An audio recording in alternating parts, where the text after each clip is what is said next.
sedikit mukadimah sebelum kajian. Rasulullah memberikan ilustrasi kepada kita. Beliau bersabda, khairun nasi man tala umruhu wa hasuna amaluhu. Sebaik-baik manusia adalah orang yang diberi panjang umur tapi bertambah baik amal kebaikannya. Terus lanjutannya hadis, seburuk-buruk manusia wasarun nasi man tola umruhu wasu'a amaluhu. Sejelek-jelek manusia adalah orang yang diberi panjang umur tapi bertambah jelek amal ibadahnya. Na'udzubillah min dzalik. Jadi itu pesan dari Rasulullah. Tambahnya tahun berarti tambahnya usia kita. Tambahnya usia kita berarti semakin dekatnya kita dengan ajal kita. Semoga Allah selalu memberikan keistiqomahan kula panjenengan supaya tetap menjalankan apa yang diperintahkan oleh Allah dan meninggalkan apa yang dilarang oleh Allah, dan mudah-mudahan tetap diberikan keistiqomahan beribadah yang sebanyak-banyaknya sehingga tatkala ajal kita menjemput kita dicabut oleh Allah dalam keadaan husnul khotimah. Amin Allahumma amin. Sebentar ya.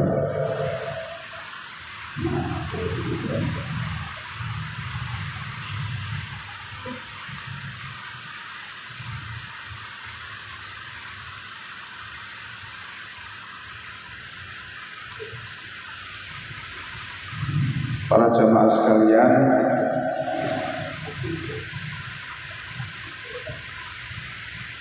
walaupun kita sudah ditinggalkan oleh Rasulullah 15 abad yang lalu, tapi Al-Quran sebagai mukjizat terbesar ini selalu mengawal dan memberikan petunjuk kepada kita, sehingga kita ini terus-menerus dikawal oleh Allah lewat firman-firman-Nya. Inilah apa itu perbedaan mukjizat nabi-nabi terdahulu dengan mukjizat Al-Quran. Kalau mukjizat nabi terdahulu itu sifatnya sementara dan berlaku pada saat itu saja. Setelah nabinya wafat ya sudah tidak ada lagi. Tapi mukjizat berupa Al-Quran ini, walaupun Nabi Muhammad sudah meninggalkan kita lebih dari 15 abad yang lalu, Al-Quran tetap mengawal kita dan bahkan sampai hari kiamat nanti. Inilah bedanya mukjizat nabi-nabi terdahulu dengan mukjizat Al-Quran. Kalau mukjizat nabi terdahulu itu mukjizat yang berupa hissi. Hissi itu indrawi, berupa indera. Tapi mukjizat Al-Quran ini mukjizat yang berisi tentang ilmu pengetahuan. Mukjizat yang berisi tentang ilmu pengetahuan.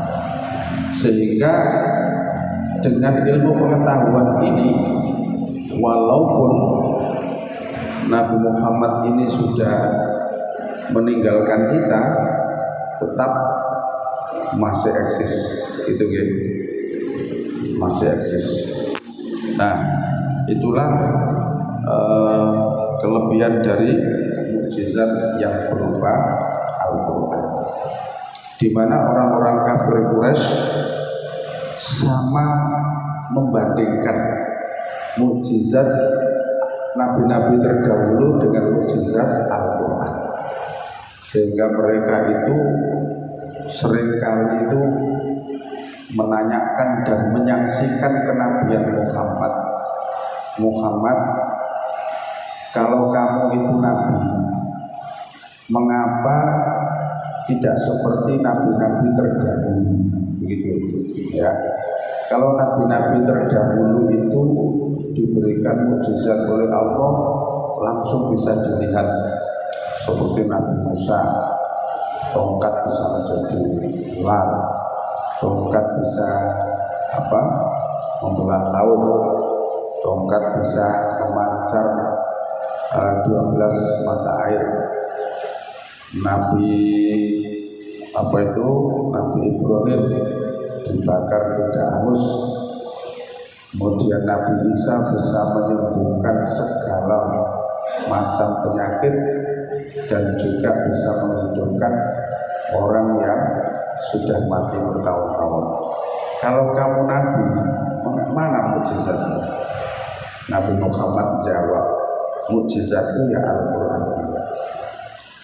Tapi mereka menginginkan mukjizat sebagai tanda kenabian itu seperti nabi-nabi terdahulu.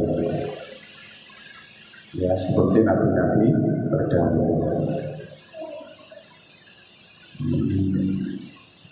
Kalau saya ini gaya-gaya yang kadang-kadang dipakai anak saya ini, sehingga settingannya saya berubah-ubah.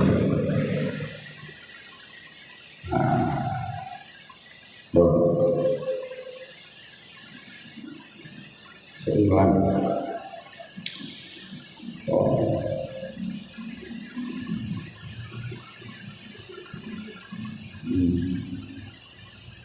Bismillahirrahmanirrahim. Ayat 34 surat Yunus. Kul, katakanlah Muhammad, hal apakah min syurakaikum, dari sekutu-sekutu kalian, maksudnya patung-patung yang kamu anggap Tuhan itu, man, siapa, ia beda'u yang bisa memulai al-khalqa penciptaan, thumma kemudian yu'iduhu mengembalikan seperti awal penciptaan lagi. Kul, katakan Muhammad, Allahu Allah ya beda'u, Allah ya beda'u, dia memulai al-khalqa penciptaan, thumma kemudian yu'idu, dia mengulanginya kembali, fa'anna maka bagaimana tufakun kalian dipalingkan. Mungkin mau serokan fungsi. Yes. Jadi orang-orang kafir Mekah diajak dialog sama Nabi Muhammad, wahai orang-orang kafir, sekarang kamu menganggap patung-patung itu bisa berkuasa, setiap hari kamu sembah. Sekarang aku bertanya kepadamu, siapa di antara patung-patung yang kamu anggap Tuhan itu yang bisa memulai penciptaan? Kalau Allah kan bisa menciptakan, setelah itu dimatikan oleh Allah, kemudian dibangkitkan kembali seperti Allah awal menciptakan. Wah, kok melaku deh, masalah, tak sabar.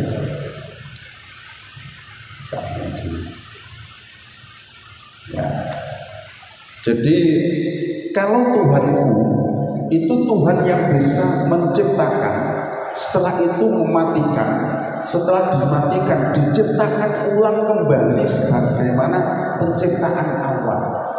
Sekarang patung-patung yang kamu anggap Tuhan, bisakah seperti itu? Kemudian orang-orang kafir Quraisy itu tidak bisa jawab. Maka Allah mengajari Rasulullah, "Kul, yus jawab Muhammad." Jelas mereka nggak bisa jawab. Memang patung itu tidak bisa apa-apa. Yus jawab Muhammad, "Kulillahu, Allah yabda'u yang bisa memulai al-khalqa penciptaan, sumayu'iduhu kemudian mengulangi kembali setelah dimatikan, terus diulangi kembali penciptaan itu. Fa'anna maka bagaimana tufakun kalian dipalingkan." Dan orang kafir nggak bisa menjawab. Terus ditakoni mana?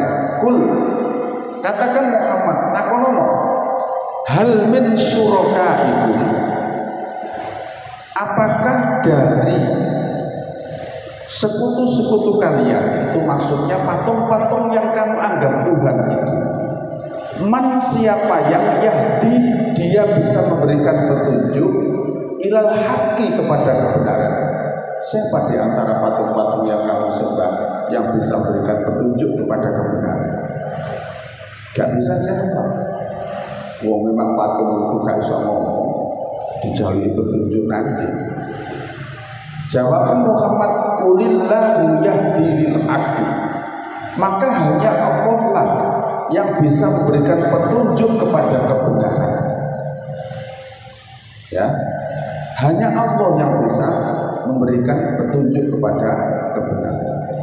Sekarang pertanyaan lagi, afaman, apakah orang yang atau zat yang yahdi dia memberikan petunjuk ilal haqqi kepada kebenaran,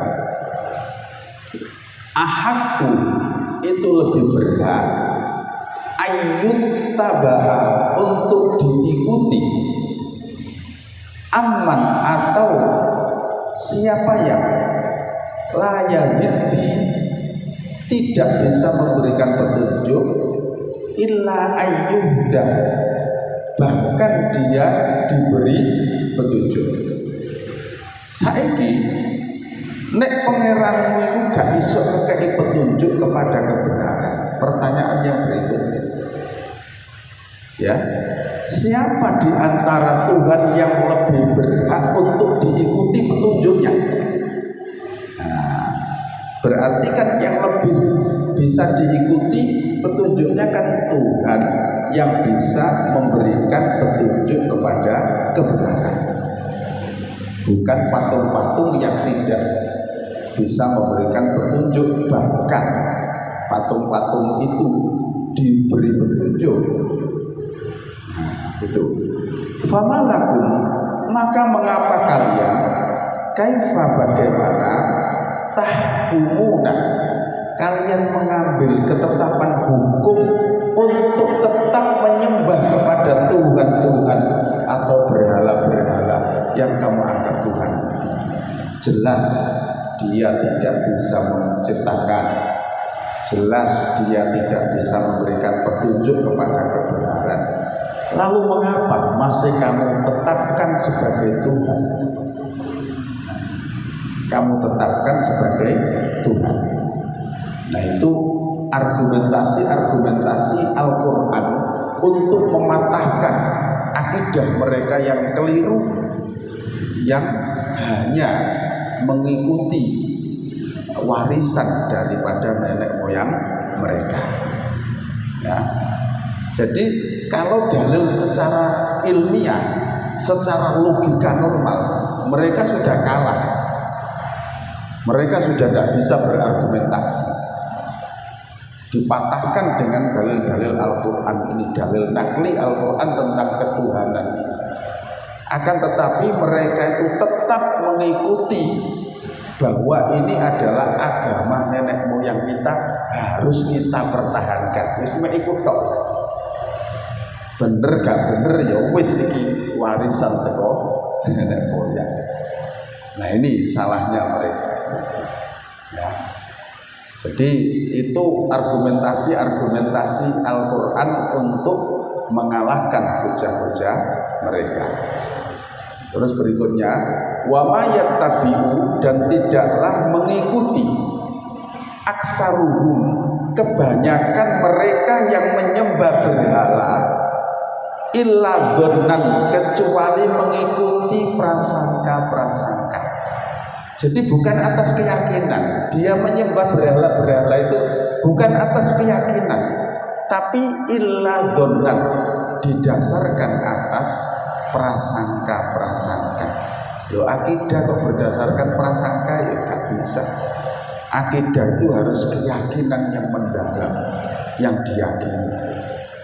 Keyakinan yang mendalam kita, akidah kita bahwa adanya Allah yang Maha Esa sebagai pencipta, yang Maha Kuasa atas segalanya. Ini akidah kita. Akan tetapi mereka berdasarkan prasangka-prasangka yang dimiliki oleh mereka. Inna dzanna, sesungguhnya prasangka itu layuni, tidak bermanfaat atau tidak berguna, minal haqqi, dari kebenaran, syai'an, sedikit pun.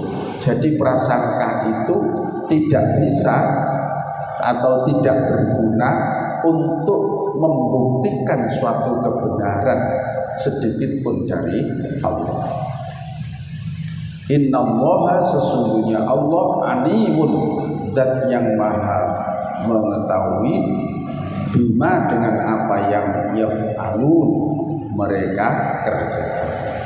Nah, oleh karena beberapa ayat sudah disampaikan kepada mereka dan mereka sudah tidak bisa berargumentasi, ya, dengan dalil akal pun sudah tidak bisa membuktikan, maka Allah menjelaskan tentang Al-Quran. Oleh karena itu, wa makana, dan tidaklah hadzal Qur'an, Al-Quran ini, ya, Al-Quran ini ayyuftaro, bisa dibuat min dunillahi, selain Allah. Maka pastilah bahwa Al-Quran itu tidak bisa diada-adakan, tidak bisa dibuat dari selain Allah. Walakin, dan akan tetapi Al-Quran itu tasdiqul ladzi, kitab yang membenarkan terhadap kitab-kitab baina yadaihi, yang turun sebelumnya.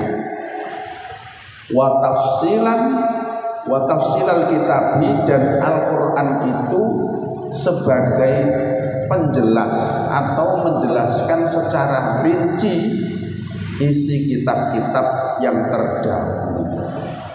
La raiba, Al-Quran itu tidak ada keraguan, fihi, di dalamnya. Al-Quran itu mir rabbil alamin, dari Tuhan semesta alam. Ini sama dengan alif lam mim dzalikal kitabu la raiba fi hudal lil muttaqin. Di sini disebut lagi bahwa Al-Quran itu la raiba fihi mir rabbil alamin. Nah, oleh karena itu, wahai orang-orang kafir, jikalau beberapa pertanyaan tentang ketuhanan kamu tidak bisa menjawabnya dengan argumentasi firman Allah yang ada di dalam Al-Quran, berarti kamu harus mengakui bahwa Al-Quran itu tidak bisa diada-adakan selain Allah. Artinya Al-Quran bukan kitab yang ditulis selain Allah, bahwa Al-Quran itu betul-betul kitab yang ditulis oleh Allah berdasarkan firman Allah, dan Al-Quran itu membenarkan kitab-kitab terdahulu. Maksudnya Al-Quran membenarkan kitab-kitab terdahulu itu bukan berarti kitab terdahulu itu salah terus dibenarkan Al-Quran. Enggak begitu pemahamannya. Karena umat-umat terdahulu itu sudah banyak yang menghilangkan konsep-konsep di dalam kitab mereka, sudah banyak yang dihilangkan, diselewengkan, bahkan dicampur adukkan. Maka Al-Quran datang ini meluruskan, begitu Pak. Jadi bukan berarti Al-Quran membenarkan kitab-kitab terdahulu. Oh berarti kitab terdahulu itu ada yang salah. Tidak. Ya, tapi umat sudah banyak yang keluar dari apa yang difirmankan oleh Allah yang ada di kitab-kitab terdahulu. Lalu Al-Quran datang meluruskan dan membenarkan isi kitab terdahulu. Jadi maksudnya itu isi kitabmu itu wis bener, awakmu sing salah, yang tidak sesuai dengan isi kitab kamu. Maksudnya seperti itu. Ya, bukan untuk menyalahkan. Dan Al-Quran itu menjelaskan secara rinci isi kitab terdahulu. La raiba fi, tidak ada keraguan di dalamnya. Al-Quran itu mir rabbil alamin, dari Tuhan semesta alam.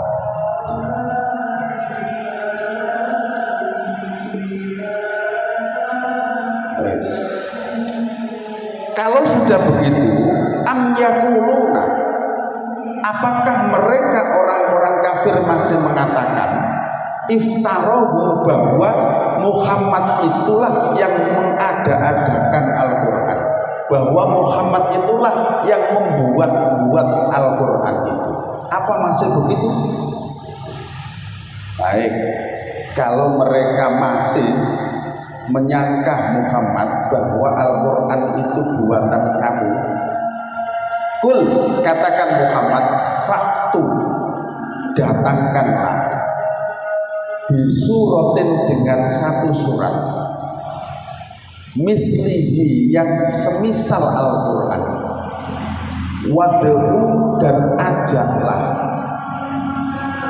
manis tatoktum, siapa yang mampu kalian ajak, min dunillahi, dari selain Allah, in kuntum, jika kalian adalah shodiqin, orang-orang yang benar. Ya, jika kalian adalah orang-orang yang benar. Wis Muhammad, nek wong kafir mbok terangno, kamu ajak bicara tentang konsep ketuhanan juga tidak mampu menjawab. Kalau mereka masih terus-menerus berkeyakinan dan menyangka bahwa Al-Quran ini buatan kamu, ya segini aja, ditantang aja.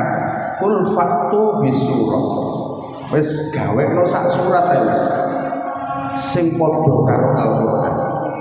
Ojo ijenan, ajak ngomong sing hebat-hebat di sekeliling kamu untuk membuat satu surat saja. In kuntum shodiqin, jikalau kalian itu orang-orang yang mampu membuat semisal Al-Quran. Allah sudah bahasa kita itu nyumbari atau menantang mereka di dalam surat Bani Israel atau surat Al-Isra, surat ke-17 ayat 88 itu Allah mengatakan begini, kulla ini jetama'atil insu wal jinnu, katakan Muhammad, ya, andaikan berkumpul al insu, bangsa manusia sak donya ini, wal jinnu, dan seluruh bangsa jin, ala ayatu bimithli hadzal Quran, untuk membuat seperti Al-Quran ini, la ya'tuna bimithlihi, niscaya mereka tidak akan mampu membuat semisal Al-Quran ini, walau kana ba'duhum li ba'din dhahirun, walaupun bangsa manusia dan bangsa jin itu saling bantu membantu untuk membuat Al-Quran ini. Wis Muhammad saiki nek gawe sak surat ae gak iso.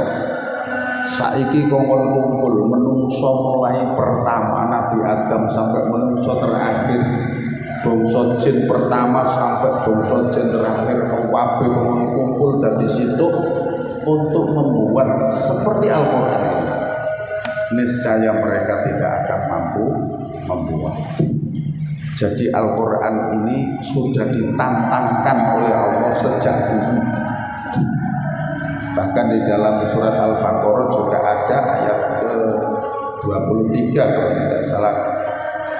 Qul in kuntum, apa itu?